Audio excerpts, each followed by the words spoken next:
ब्रजवासीઓએ ગોવર્ધન પર્વતમાંથી જે ગિરિરાજ બાબા પ્રગટ થયા એ ગિરિરાજ બાબાના ब्रजवासीઓએ દર્શન કર્યા।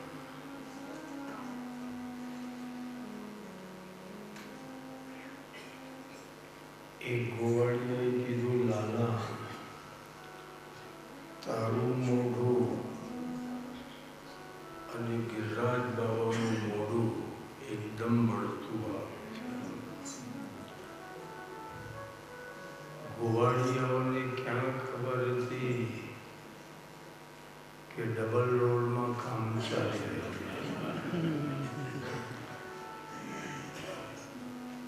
જે ભગવાન ગોવર્ધનની પૂજા કરે છે એ જ ભગવાન ગોવર્ધન પર્વતમાંથી ગોવર્ધન સ્વરૂપે પ્રગટ થયેલા છે. યજ્ઞ ભોગતા યજ્ઞ કરતા પ્રભુ એક જ છે.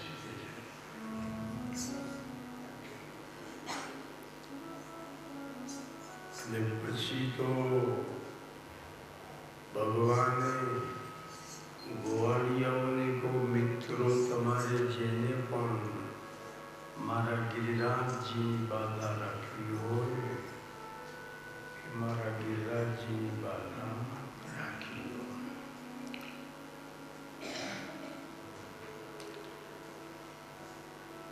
લાલા મેં શેની બાધા રાખીએ?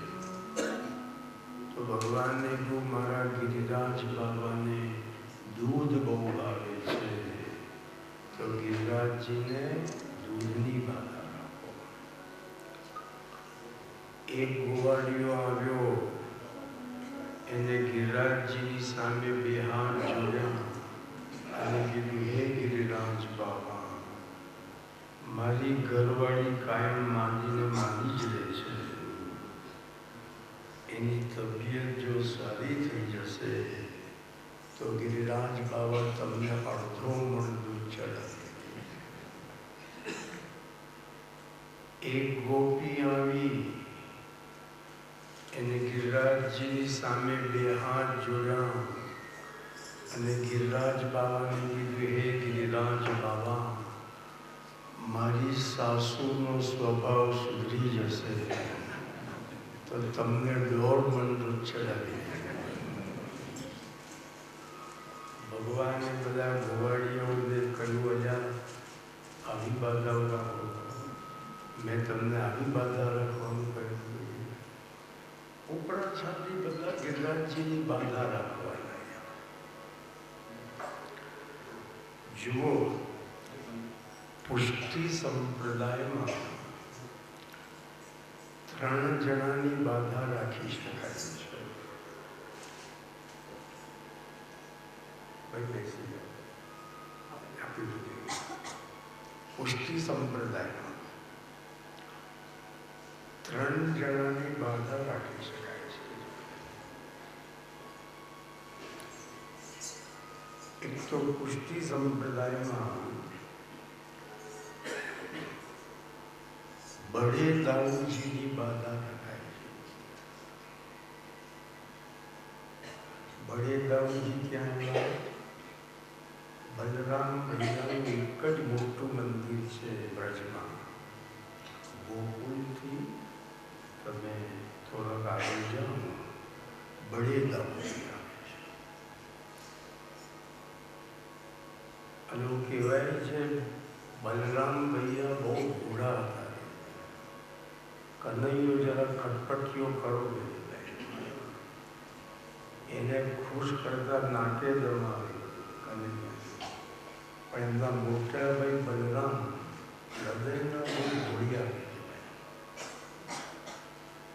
એટલે પુષ્ટિ માર્ગમાં બડે દાઉજીની બાધા રખાય છે કે હે દાઉ ભૈયા, મારું આટલું કામ થઈ જશે તો હું તમારો હાંડો કરાવી દઈશ.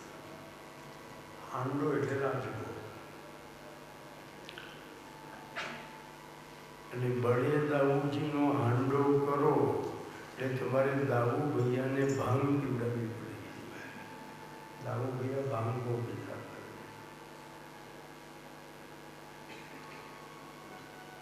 પુષ્ટિ માર્ગમાં બીજી બાધા સુદર્શનજીની રખાય છે. તમે નાથ દ્વારા જાઓ, એ નાથ દ્વારામાં શ્રીનાથજી બાબાના મંદિર પર ધજા છે અને ધજાજી ઉપર સુદર્શન ચક્ર બેઠેલું છે. તો એ સુદર્શનજીની બાધા રખાય છે કે હે સુદર્શનજી, મારું આટલું કામ થઈ ગયું તો હું તમને અત્તર ચડાવી દઈશ. અને બોલો લોકોના કામ થઈ જાય. આ નાથ દ્વારા જઈ સુદર્શનજી અત્તર ચડાવી આવે છે. પુષ્ટિ સંપ્રદાયમાં ત્રીજી બાધા ગિરિરાજજીની રખાય છે. હે ગિરિરાજ બાવા, મારું આટલું કામ થઈ જશે તો આટલા લીટર દૂધ તમને ચડાવી દે. આ લોકોનું કામ થઈ જાય છે અને લોકો ત્યાં જ દૂધ ચડાવી બી આવે છે. ભાઈ શ્રદ્ધા હોય તો ચપટી ધૂળથી બી મળી જાય. અને શ્રદ્ધા ના હોય તો અમેરિકાના ડૉક્ટરને બોલાવો તો કશું થાય નહીં. શ્રદ્ધા બહુ મોટી વસ્તુ. એમાં આધ્યાત્મિક માર્ગમાં શ્રદ્ધા વગર તમે આગળ વધી શકો નહીં. દુનિયામાં બધી વસ્તુ કોઈ લેબોરેટરીમાં પ્રૂવ કરી શકાતી નથી.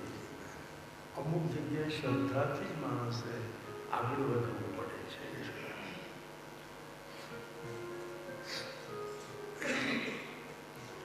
તો ગિરિરાજજીની બાધા બી રાખી શકાય છે.